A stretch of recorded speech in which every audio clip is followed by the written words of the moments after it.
മറ്റ് അവാർഡുകൾ സ്വീകരിക്കാനും എത്തിയിരിക്കുന്ന എല്ലാവരെയും വേദിയിലേക്ക് സ്വാഗതം ചെയ്യുന്നു.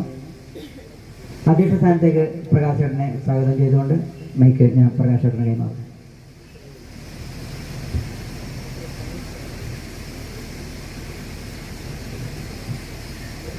പ്രിയപ്പെട്ടവരെ, നമ്മുടെ വാർഷികാഘോഷ ചടങ്ങും അതുപോലെ തന്നെ രാവിലെ മുതൽ നടന്നുകൊണ്ടിരിക്കുന്ന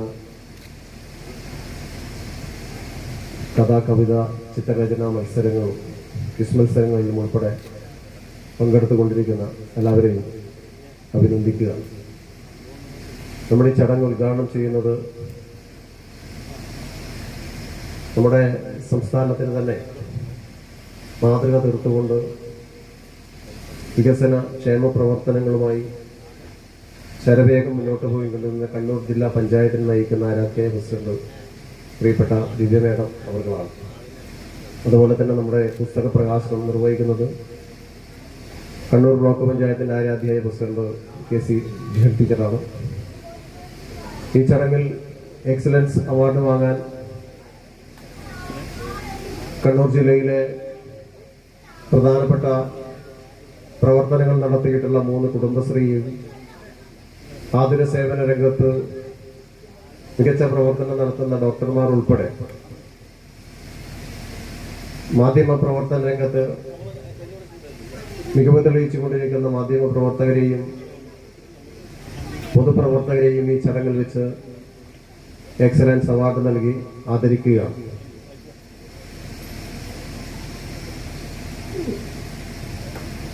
ഇത്തരത്തിലൊരു പരിപാടി കഴിഞ്ഞ 2 വർഷങ്ങളായി നടക്കുന്നത് സംസ്ഥാനത്തിന്റെ മറ്റ് ജില്ലകളിലാണ്. പ്രഥമ പരിപാടി തിരുവനന്തപുരത്തും തുടർന്ന് തൃശ്ശൂരിലും ഉൾപ്പെടെയുള്ള പരിപാടി നടന്നു. തൊട്ടടുത്ത വർഷം കണ്ണൂരിൽ നടത്തണമെന്ന് തീരുമാനിച്ചു. കണ്ണൂരിന്റെ ഒരു സാംസ്കാരിക പാരമ്പര്യമൊക്കെ ഉൾക്കൊണ്ട് ഈ ക്ലബ് ഹൗസിന്റെയും അതുപോലെ തന്നെ മറ്റുതര പ്രവർത്തനങ്ങളിലും പങ്കാളിയാവുന്ന ആളുകൾക്ക് കണ്ണൂരിന്റെ ചരിത്ര രാഷ്ട്രീയ പശ്ചാത്തലം ഉൾപ്പെടെ നേരിട്ട് മനസ്സിലാക്കി കൊടുക്കുന്നതിനാവശ്യമായ യാത്രകളൊക്കെ ഇതിന്റെ ഭാഗമായി സംഘടിപ്പിക്കുന്നുണ്ട്. അപ്പം ഇത്തരം ഒരു പ്രവർത്തനങ്ങളുടെ ഭാഗമായി ഓരോ ജില്ലയിലൂടെയും കടന്നു പോകുമ്പോൾ ആ ജില്ലയുടെ സാംസ്കാരിക തനിമ എന്താണ്, രാഷ്ട്രീയ പോരാട്ടങ്ങളുടെ പശ്ചാത്തലം എന്താണ്, ആ പശ്ചാത്തലം നാടിന് സമ്മാനിച്ച മുന്നേറ്റങ്ങൾ എന്താണ് എന്നതൊക്കെ ഈ സമൂഹത്തിന്റെ എല്ലാ മേഖലയിലും വളരെ വ്യക്തമായി എത്തിക്കുക എന്ന ഉത്തമ ബോധ്യത്തോടു കൂടിയിട്ടാണ് കണ്ണൂരിനെ ഇത്തവണ വാർഷികാഘോഷത്തിന്റെ കേന്ദ്രമായി തെരഞ്ഞെടുത്തത്. ആ നിലയിൽ നമ്മുടെ ഈ കണ്ണൂരിനെ നയിച്ചുകൊണ്ടിരിക്കുന്ന ഏറ്റവും പ്രധാനപ്പെട്ട വ്യക്തി തന്നെ ഇതിന്റെ ഉദ്ഘാടനം നിർവഹിക്കണമെന്ന് ഞങ്ങൾ തീരുമാനിക്കുകയായിരുന്നു. കാരണം അത്രയേറെ കണ്ണൂരിന്റെ ഓരോ പ്രവർത്തനങ്ങളോടൊപ്പം ഇഴകിച്ചേർന്നുകൊണ്ട് മുന്നേറുന്ന നാടിനെ നയിക്കുന്ന ഒരാൾ ഈ നാടിനെ ഈ പ്രവർത്തനങ്ങൾ ഉദ്ഘാടനം ചെയ്യുമ്പോൾ അവരിൽ നിന്ന് കിട്ടുന്ന ഒരു പ്രചോദനം നമുക്ക് ചെറുതല്ല. ആ നിലയിലാണ് ഞങ്ങൾ ഉദ്ഘാടകയായി ആരാധ്യയായ PP ദിവ്യ മേഡത്തിനെ നിശ്ചയിച്ചിട്ടുള്ളത്. ഞാൻ എൻ്റെ അധ്യക്ഷ ഭാഷണം ദീർഘിപ്പിക്കുന്നില്ല. തുടർന്ന് എക്സലൻസ് അവാർഡുകളൊക്കെ കൃത്യമായി വിതരണം ചെയ്യേണ്ടതുണ്ട്. സമയത്തിന്റെ ഒരു പരിമിതിയുണ്ട്. പുസ്തക പ്രകാശനം നിർവഹിക്കാനുള്ള അധ്യക്ഷ ടീച്ചർ ഉൾപ്പെടെ കൃത്യസമയത്ത് എത്തിച്ചേർന്നിട്ടുണ്ട്. അവരെ ആ നിലയിൽ അഭിനന്ദിക്കുകയാണ്. അവർക്ക് 2 പേർക്കും മറ്റൊരു പരിപാടിയിൽ ഇതിനു ശേഷം പങ്കെടുക്കാനും കൂടിയുണ്ട് എന്നുള്ളത് കൊണ്ട് തന്നെ എൻ്റെ അധ്യക്ഷയുടെ ഭാഷണം തൽക്കാലം നിർത്തുകയാണ്. ഈ ചടങ്ങ് ഉദ്ഘാടനം ചെയ്യുന്നതിന് കണ്ണൂരിന്റെ ആരാധ്യയായ ജില്ലാ പഞ്ചായത്ത് പ്രസിഡന്റ് ശ്രീമതി PP ദിവ്യ മേഡത്തെ സ്നേഹത്തോട് ക്ഷണിക്കുകയാണ്.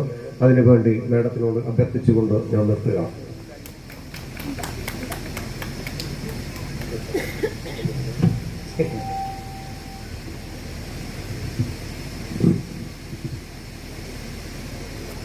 നമ്മുടെ ഈ ചടങ്ങിൻ്റെ അധ്യക്ഷൻ ശ്രീ പ്രകാശ് കണ്ണൂർ,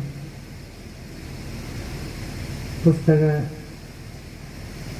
പ്രകാശനം നടത്തുന്ന പ്രിയപ്പെട്ട കണ്ണൂർ ബ്ലോക്ക് പഞ്ചായത്തിൻ്റെ പ്രസിഡന്റ് ജിഷ,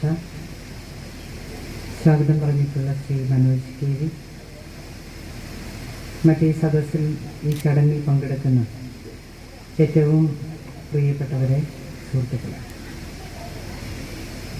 ഇന്ത്യൻ ഫ്രൂട്ട് ഇവിടെ 24ാം വാർഷികത്തിലേക്ക് കടക്കും. അതിൻ്റെ ഭാഗമായിട്ടുള്ള വ്യത്യസ്തമായിട്ടുള്ള പരിപാടികൾ ഇന്ന് കാലത്ത് മുതൽ ആരംഭിച്ചിട്ടുണ്ട്. പ്രത്യേകിച്ചും വിദ്യാർത്ഥികൾക്ക് വേണ്ടി LP വിഭാഗം ജനറൽ ഉൾപ്പെടെയുള്ള ക്വിസ് മത്സരവും ചിത്രരചനയൊക്കെ ഇവിടെ കഴിഞ്ഞ് അതിൽ പങ്കെടുത്ത ആളുകൾ ഉൾപ്പെടെ സദസ്സിലുണ്ട് എന്നുള്ളതാണ് മനസ്സിലാക്കുന്നത്. ഇവിടെ വിവിധങ്ങളായിട്ടുള്ള അവാർഡുകൾ നൽകാൻ കൂടിയുണ്ട്. അതും വ്യത്യസ്ത മേഖലയിൽ പ്രതിഭ തെളിയിച്ചിട്ടുള്ള വ്യക്തിത്വങ്ങളെ ഈ ചടങ്ങിൽ വെച്ച് ആദരിക്കുകയാണ്. നമുക്കറിയാം, ഏതൊരു വ്യക്തിക്കും ആ വ്യക്തി സമൂഹത്തിനകത്ത് ചെയ്യുന്ന ഏത് പ്രവർത്തനങ്ങൾക്കും ഒരംഗീകാരം ലഭിക്കുന്നത് അവർ ചെയ്യുന്ന പ്രവർത്തനങ്ങൾക്ക് കൂടുതൽ ഊർജം പകരുകയാണ് ചെയ്യുന്നത്. പ്രത്യേകിച്ചും മാധ്യമരംഗത്ത് ഇന്ത്യൻ ട്രൂത്ത് എന്നൊരു സംവിധാനം, ഒരു കൂട്ടം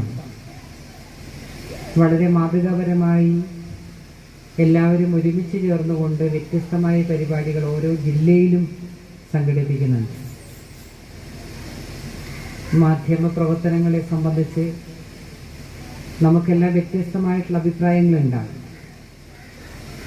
ഒരുപക്ഷെ ഒരു 50 വർഷം മുമ്പ് മാധ്യമ പ്രവർത്തനം നടത്തിയവരും പുതിയൊരു കാലത്ത് മാധ്യമ പ്രവർത്തനം നടത്തുന്നവരും തമ്മിൽ ഒരുപാട് വ്യത്യാസമുണ്ട്. സാമൂഹ്യ പ്രതിബദ്ധതയിൽ നിന്ന് ചിലരെങ്കിലും അല്പം പുറകോട്ടേക്ക് പോയിക്കൊണ്ടിരിക്കുന്ന ഒരു കാലമാണ്. കഴിഞ്ഞ കുറച്ച് നാളുകളിൽ ഞാൻ കഴിഞ്ഞ ദിവസം ഒരു മാധ്യമ സുഹൃത്തിനോട് തന്നെ സംസാരിച്ചൊരു കാര്യം നിങ്ങളും ശ്രദ്ധിച്ചിരിക്കും. പല അപകടങ്ങളും ഒരുപക്ഷെ പല ദുരന്തങ്ങളും നമ്മുടെ നാട്ടിൽ നടക്കാറുണ്ട്. പ്രത്യേകിച്ച് കുഞ്ഞുങ്ങളൊക്കെ നഷ്ടപ്പെട്ട അമ്മമാര്, മക്കള് ഏതെങ്കിലും തരത്തിൽ അപകടത്തിൽപ്പെട്ട അമ്മമാര്, അല്ല എന്തെങ്കിലും ദുരന്തത്തിൽപ്പെട്ട സംഭവങ്ങളൊക്കെ നമ്മുടെ നാട്ടിൽ നടക്കാറുണ്ട്. അപ്പം ആ ദുരന്തം റിപ്പോർട്ട് ചെയ്യുന്നതോടൊപ്പം പത്രത്തിലെ 1-ാം പേജിൽ സ്ഥാനം പിടിക്കുന്ന ചിത്രം എന്ന് പറയുന്നത് ദുരന്തത്തിനിരയായിട്ടുള്ളവരുടെ ചിത്രമല്ല. ഒന്നുകിൽ നമ്മുടെ അമ്മമാര് നിലവിളിക്കുന്ന ചിത്രമായിരിക്കും. ഒരു മനുഷ്യന്റെ നിസ്സഹായാവസ്ഥയെ പോലും കച്ചവടമാക്കുന്ന ഒരു കാലത്താണ് നമ്മൾ ജീവിക്കുന്നത്. അതിൽ ഒരുപക്ഷെ ഒരു മാറ്റമൊക്കെ വരേണ്ടതുണ്ട്.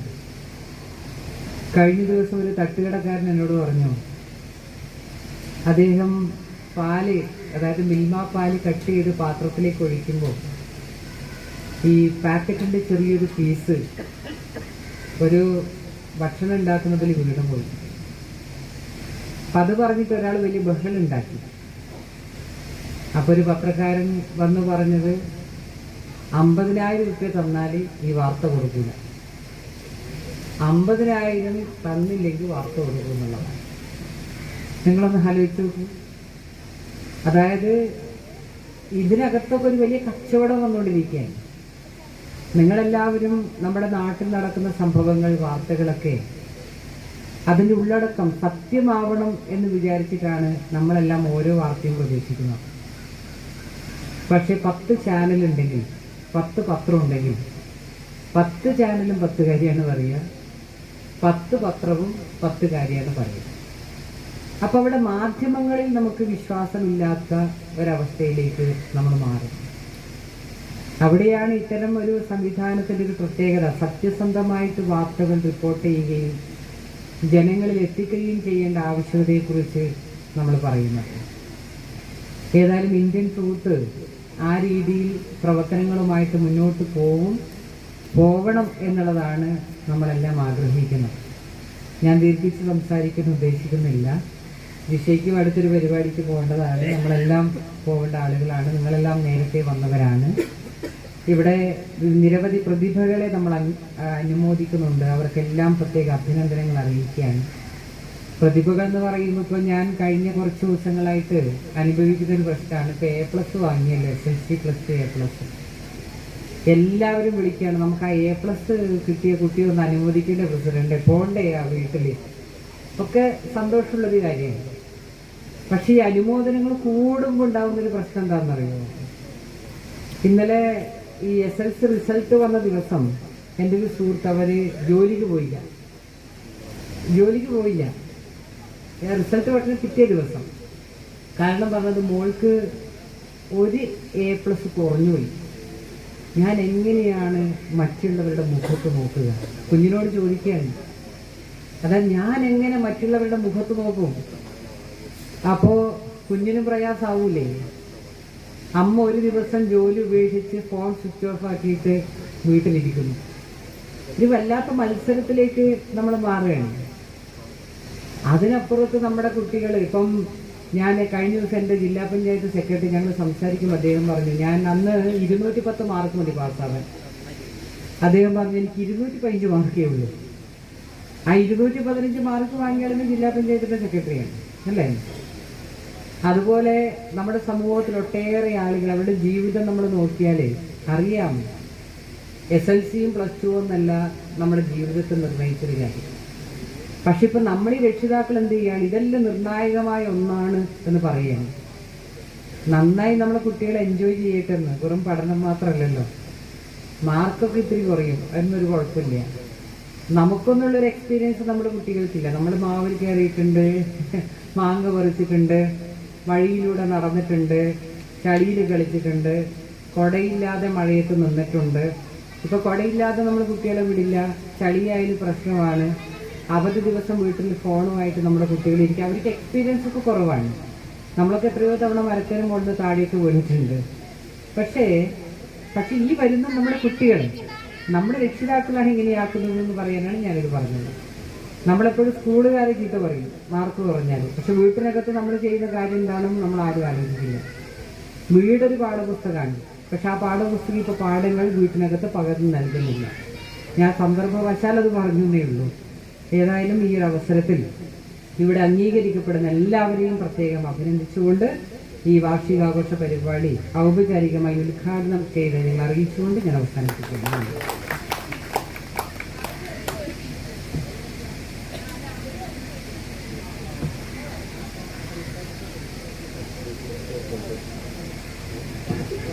സംസാരിക്കുന്നതിന് വേണ്ടി Kalliasseri block panchayat, Kannur block panchayat president Jisha ടീച്ചറെ ക്ഷണിക്കുകയാണ്.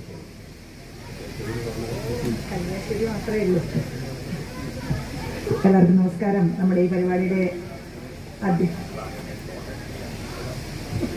അധ്യക്ഷൻ പ്രകാശ് ചേട്ടൻ, അതോടൊപ്പം ഈ പരിപാടി ഔപചാരികമായി ഉദ്ഘാടനം ചെയ്ത നമ്മുടെ ഏവരുടെയും പ്രിയങ്കരിയായ ജില്ലാ പഞ്ചായത്തിൻ്റെ ആരാധ്യയായ പ്രസിഡന്റ് ശ്രീമതി PP ദിവ്യ, ഇവിടെ അവാർഡ് ഏറ്റുവാങ്ങുന്നവർ, ഇന്ത്യൻ ട്രൂത്തിൻ്റെ സംഘാടകർ, പ്രിയപ്പെട്ടവർ, തീർച്ചയായും ജില്ലാ പഞ്ചായത്ത് പ്രസിഡന്റ് പറഞ്ഞതുപോലെ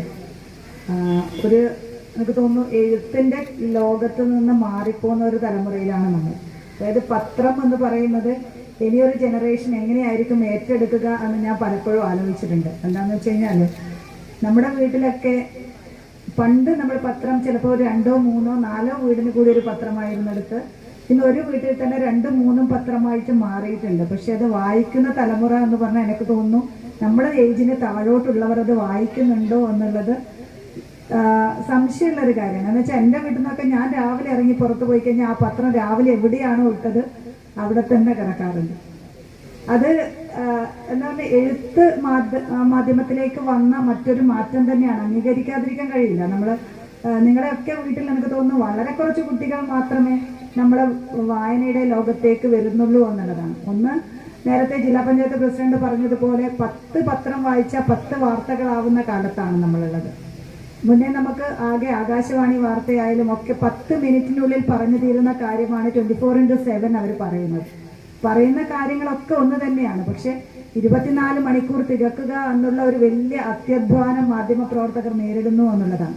24 മണിക്കൂറും ഒരേ കാര്യങ്ങൾ പറഞ്ഞ് മുഴുവൻ സമയം മാധ്യമത്തിന്റെ ക്യാമറയുടെ മുന്നിൽ നിൽക്കുക എന്നുള്ളത് ഏറ്റവും പ്രധാനപ്പെട്ട ഒരു ജോലിയായി മാറി. അത് നിറവേറ്റുക എന്നുള്ളത് ദൃശ്യമാധ്യമ രംഗത്ത് നേരിടുന്ന ഏറ്റവും വലിയ വെല്ലുവിളിയായി മാറുന്ന ഒരു കാലം. അപ്പൊ തീർച്ചയായും നല്ലത് പറയാൻ, ഇപ്പോൾ യൂട്യൂബിലൊക്കെ ഏറ്റവും കൂടുതൽ എനിക്ക് തോന്നുന്നു നിങ്ങൾ കണ്ടിട്ടുണ്ടാകും, ധ്രുവ്രാട്ടി എന്ന് പറയുന്ന ഏറ്റവും ഒരു മാധ്യമപ്രവർത്തകൻ. അദ്ദേഹം ഏറ്റവും നന്നായി ചെയ്യുന്ന ഒരു മാധ്യമപ്രവർത്തകനാണ്. ജർമ്മനി ബേസ്ഡ് ആണ് അദ്ദേഹം. ഇന്ത്യയിൽ ഏറ്റവും കൂടുതൽ നരേന്ദ്രമോദിക്കെതിരെയൊക്കെ വലിയ വീഡിയോസ് ചെയ്ത് ഇനിയൊരു ഇന്ത്യയിലേക്ക് അദ്ദേഹത്തിന് പ്രവേശനം ഉണ്ടാവില്ല എന്ന് പറഞ്ഞുകൊണ്ട് കണ്ടിട്ടുണ്ടാവും എന്ന് എനിക്ക് തോന്നുന്നു. ഏറ്റവും കൃത്യമായി അവലോകനം നടത്തുന്ന ഒരു മാധ്യമപ്രവർത്തകൻ എന്ന് തന്നെ പറയാം. അതുപോലെ ഇപ്പൊ ഇന്ത്യൻ ട്രൂത്ത് പോലെ വളരെ അച്ചടക്കത്തോടു കൂടി അവരുടെ, അതായത് നമ്മുടെ കാര്യങ്ങളൊക്കെ ഡെയിലി അല്ല വീക്ക്ലി ആയി ജനങ്ങളുടെ കയ്യിൽ എത്തിക്കാൻ നിങ്ങൾ ശ്രമിക്കുന്നു എന്നുള്ളത് വലിയ പ്രതീക്ഷയേകുന്ന കാര്യം തന്നെയാണ്. വലിയ മാധ്യമങ്ങളെ സംബന്ധിച്ച് അവരുടെ എല്ലാ കാര്യങ്ങളും അവർക്ക് നോക്കണം. അവരുടെ പരസ്യം, മറ്റു കാര്യങ്ങൾ, അതൊക്കെ ആരാണ് നിർവഹിച്ചു കൊടുക്കുന്നത്? അവരെ സന്തോഷിപ്പിക്കുക എന്നുള്ളതാണ് മാധ്യമത്തിന്റെ ധർമ്മം എന്ന് പറയുന്നത്. ഇന്നത്തെ കാലത്ത് നേരത്തെ ജില്ലാ പഞ്ചായത്ത് പ്രസിഡന്റ് പറഞ്ഞതുപോലെ ഒരു പെട്ടിക്കടക്കാരനോട് താഴേക്കിടയിലുള്ള റിപ്പോർട്ടർ 50,000 ചോദിച്ചെങ്കിൽ അതിന് മേലോട്ട് ഉള്ള സ്ഥിതി എന്തായിരിക്കും എന്ന് നമ്മൾ ഒരു വെറുതെ ഒന്ന് ഭാവനയിൽ കണ്ടാൽ തന്നെ നമുക്ക് മനസ്സിലാക്കാവുന്നതേ ഉള്ളൂ. ഏതായാലും ഒരു സത്യസന്ധമായ ഒരു മാധ്യമ പ്രവർത്തനത്തിന്റെ ആവശ്യം ഇന്ന് നമ്മുടെ നാടിനുണ്ട് എന്നുള്ളത് നമ്മൾ ഓരോരുത്തരും മനസ്സിലാക്കുകയാണ്. അതോടൊപ്പം തന്നെ ഇന്ന് ഒരു പുസ്തക പ്രകാശനവും കൂടി ഇവിടെ നടക്കുന്നുണ്ട്. അതിനാണ് ഭൂതത്താൻ കെട്ട് എന്ന നോവൽ, ജിതേഷ് രാജ് PR എഴുതിയ ഭൂതത്താൻ കെട്ട് എന്ന നോവലിന്റെ പ്രകാശനവും കൂടി ഇന്ന് വേദിയിൽ നടക്കുന്നുണ്ട്. ഏതായാലും ഈ പരിപാടിക്ക് എല്ലാവിധ ആശംസകളും നേർന്നുകൊണ്ട് ഞാൻ എൻ്റെ വാക്കുകൾ അവസാനിപ്പിക്കുന്നു. അഭിവാദ്യം.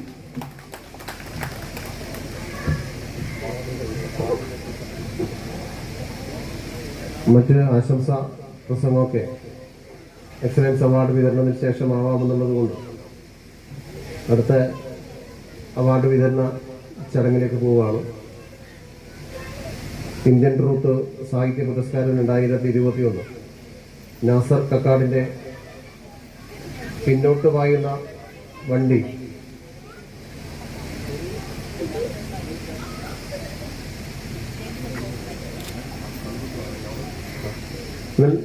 നോവലിന്റെ പുരസ്കാരം ഏറ്റുവാങ്ങുന്നതിന് അദ്ദേഹത്തെ സ്നേഹത്തോടെ ക്ഷണിക്കുകയാണ്. പുരസ്കാരം സമ്മാനിക്കുന്നതിന് ജില്ലാ പഞ്ചായത്ത് പ്രസിഡന്റിനോട് അഭ്യർത്ഥിക്കുകയാണ്.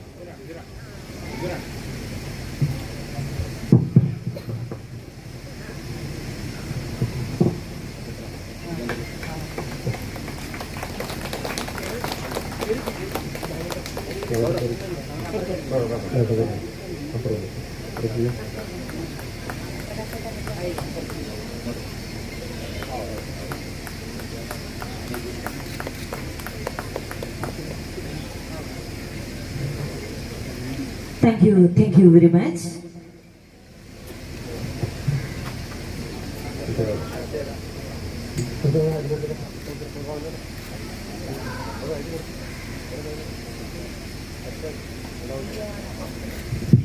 Identity Media Awards, Madaj Mail Ninnu.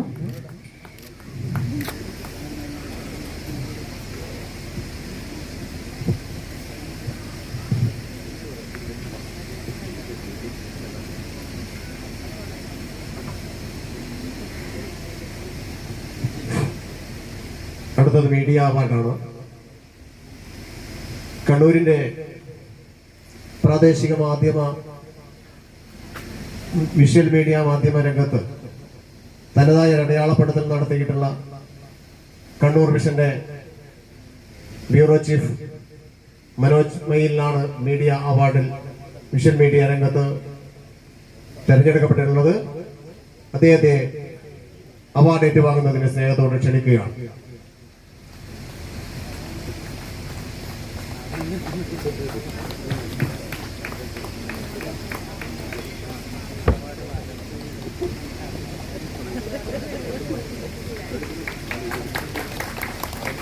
ഇതിനുശേഷം ഷോർട്ട് ഫിലിം അവാർഡാണ്.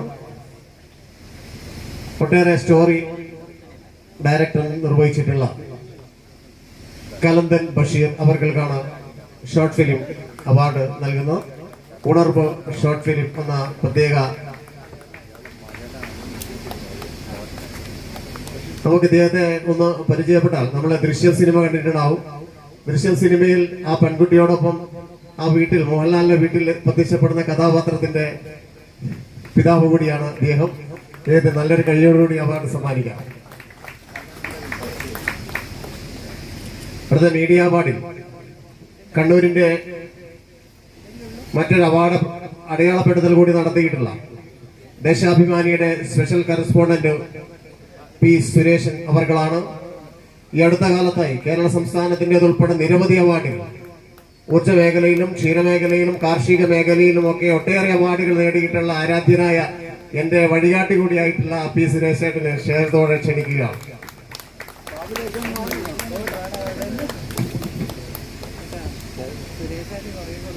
അടുത്തത് മീഡിയ അവാർഡ് തന്നെ നമ്മുടെ പ്രാദേശിക മാധ്യമ രംഗത്ത് ഒരുപാട് കാലത്തെ അടയാളപ്പെടുത്തൽ നടത്തിയിട്ടുള്ള സുദിനം പത്രത്തിൽ അതിന്റെ സ്ഥാപകനോടൊപ്പം പിന്നിട്ട വഴികളിൽ ഒട്ടേറെ നന്മ നിറഞ്ഞ വാർത്തകൾക്ക് കണ്ണൂരിനെ സമ്മാനിച്ച ആരാധ്യനായ എം മുനീർ അവർകളെ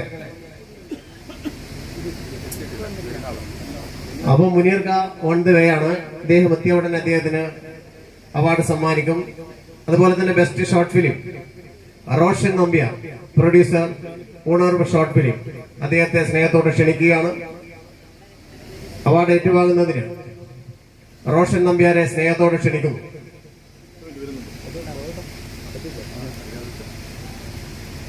അദ്ദേഹം ഇവിടെ പരിസരത്തൂടെ ഉണ്ട്, അപ്പുറം ഇപ്പുറം ആയിപ്പോയതാണ്. അതുപോലെ തന്നെ അടുത്തത് education award 2024 founder and CEO Edu Expert Rajesh EM education award വാങ്ങുന്നതിന് അദ്ദേഹത്തെ EM രാജേഷിനെ സ്നേഹത്തോടെ ക്ഷണിക്കുന്നു. ഒരു നിറഞ്ഞ കയ്യടിയോടെ നമുക്ക് അദ്ദേഹത്തിന് അവാർഡ് സമ്മാനിക്കാം. അടുത്തത് നമ്മുടെ കേരളത്തിന് തന്നെ മാതൃകയായി പ്രവർത്തനം നടത്തിക്കൊണ്ടിരിക്കുന്ന കുടുംബശ്രീയുടെ സംരംഭങ്ങൾക്കുള്ള അവാർഡ് വിതരണമാണ്. കുടുംബശ്രീയെ കുറിച്ച് നമ്മൾ പ്രത്യേകിച്ച് പറയേണ്ടതില്ലല്ലോ. കുടുംബശ്രീ എന്നത് ഒരു കേരളത്തിന് ലോകത്തിന് സമ്മാനിച്ചിട്ടുള്ള ഏറ്റവും വലിയ വനിതാ കൂട്ടായ്മയാണ്. കുടുംബശ്രീ അവാർഡ് ഏറ്റുവാങ്ങുന്നതിന് തെരഞ്ഞെടുക്കപ്പെട്ടിട്ടുള്ളത് ജില്ലാ മിഷൻ വഴിയാണ് തെരഞ്ഞെടുപ്പ് നടന്നിട്ടുള്ളത്. ഏറ്റവും മികച്ച 3 കുടുംബശ്രീക്കാണ് അവാർഡ് നൽകാൻ തീരുമാനിച്ചിട്ടുള്ളത്. അതിലൊന്ന് കുടിവെള്ള യൂണിറ്റ് പ്രവർത്തിപ്പിക്കുന്ന പയ്യന്നൂർ മുനിസിപ്പാലിറ്റിയിലെ ശീതളം കുടുംബശ്രീ സംരംഭകരാണ് അവാർഡിന് അർഹരായിട്ടുള്ളത്. ഇവരെ ഇപ്പൊ എത്തുമെന്ന് പറഞ്ഞിട്ടുണ്ടായിരുന്നു.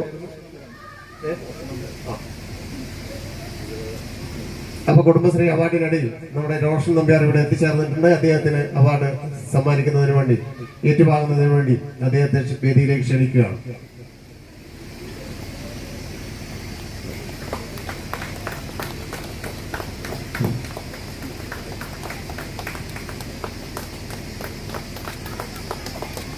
കുടുംബശ്രീ അവാർഡ് അടുത്ത് നടക്കുകയാണ്. സ്ത്രീകൾ ഒരുപക്ഷെ കടന്നു വരാൻ മടിയുള്ള വാഹന പാർക്കിംഗ് രംഗത്ത് അസാമാന്യ പാഠവത്തോടെ ഉൾക്കരുത്തോടെ കണ്ണൂർ പരിയാരം മെഡിക്കൽ കോളേജിൽ വാഹന പാർക്കിംഗ് നിയന്ത്രിക്കുന്ന പാർക്കിംഗ് യൂണിറ്റിനാണ് അടുത്ത എക്സലൻസ് അവാർഡ് സമ്മാനിക്കുന്നത്. ചെറുതാഴം CDSന്റെ കീഴിലുള്ള Pariyaram government medical college parking യൂണിറ്റിന്റെ പ്രവർത്തകരെ സ്നേഹത്തോടെ വേദിയിലേക്ക് ക്ഷണിക്കുകയാണ്. എല്ലാവരും കടന്നു വരിക.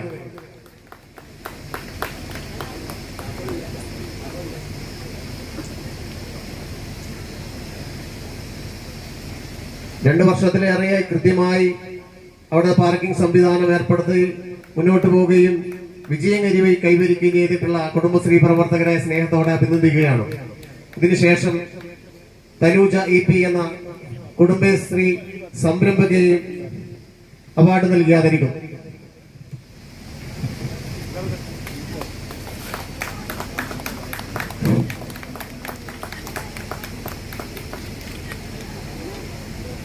ബെസ്റ്റ് സംരംഭക award EP Thanuja, Alankar fancy, Kannur corporation CDSന്റെ കീഴിൽ പ്രവർത്തിക്കുന്നവരാണ്.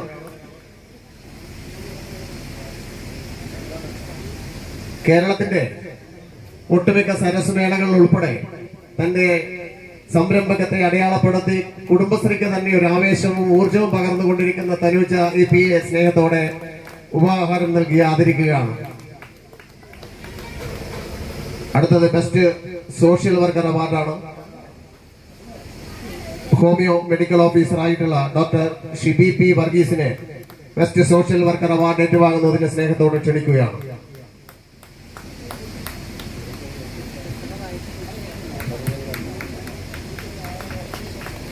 അടുത്തത് സിൽവർ ആർട്സ് ആൻഡ് സയൻസ് കോളേജിൽ ചെയർമാൻ കൂടിയായിട്ടുള്ള KK തറുവൈ ഹാജി അവർകളെ അവാർഡ് ഏറ്റുവാങ്ങുന്നതിന് ക്ഷണിക്കുന്നു.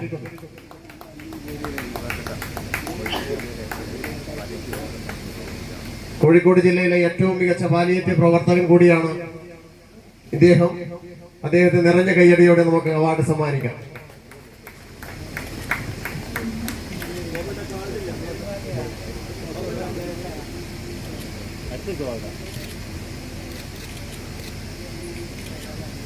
Best artist and writer award 2024 ഏറ്റുവാങ്ങുന്നതിന് കഥാകാരൻ നോവലിസ്റ്റുമായിട്ടുള്ള രമേശൻ ബ്ലാത്തൂരിനെ വേദിയിലേക്ക് സ്നേഹത്തോടെ ക്ഷണിക്കുന്നു.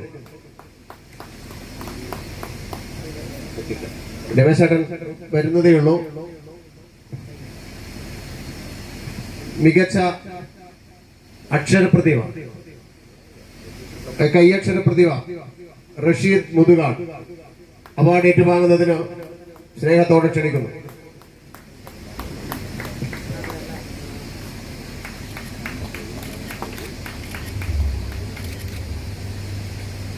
ഇന്ത്യൻ ട്രൂത്ത് ന്യൂസുമായി ബന്ധപ്പെട്ടിട്ടുള്ള പ്രവർത്തകരുടെ കുടുംബാംഗങ്ങൾക്കുള്ള SSLCയുടെ മികച്ച വിജയം നേടിയവർക്കുള്ള ഉപഹാരമാണ് അടുത്ത് നൽകുന്നത്.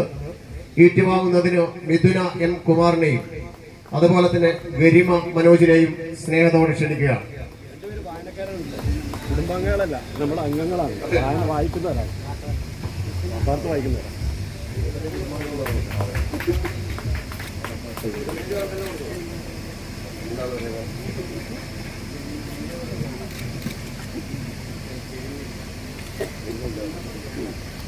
അടുത്തത് പുസ്തക പ്രകാശന ചടങ്ങാണ്.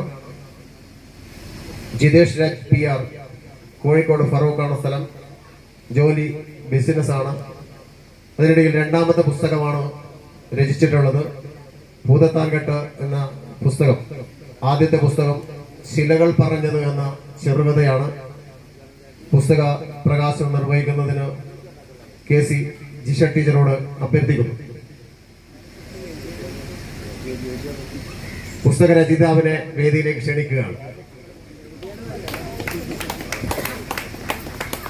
പുസ്തകം ഏറ്റുവാങ്ങുന്നതിന് രാധാകൃഷ്ണൻ മാസ്റ്റർ കാസർഗോഡിനെ വേദിയിലേക്ക് ക്ഷണിക്കുന്നു.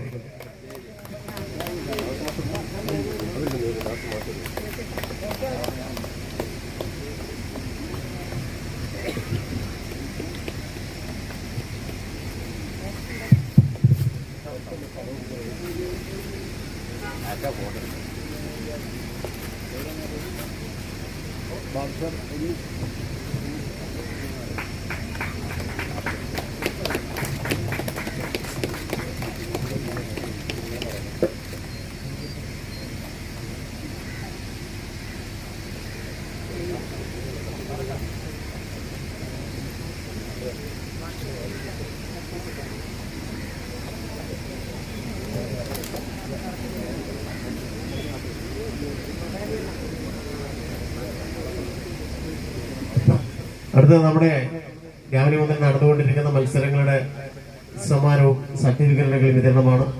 കണ്ണൂർ ബ്ലോക്ക് പഞ്ചായത്ത് പ്രസിഡന്റ് ആരാധ്യയായ ജിഷ ടീച്ചർ സർട്ടിഫിക്കറ്റ് സമ്മാനിക്കും. വിളിക്കുന്നതിനനുസരിച്ച് നമ്മുടെ വിദ്യാർത്ഥികൾ രക്ഷിതാക്കളും വന്ന് സർട്ടിഫിക്കറ്റ് ഏറ്റുവാങ്ങണമെന്ന് അഭ്യർത്ഥിക്കുകയാണ്.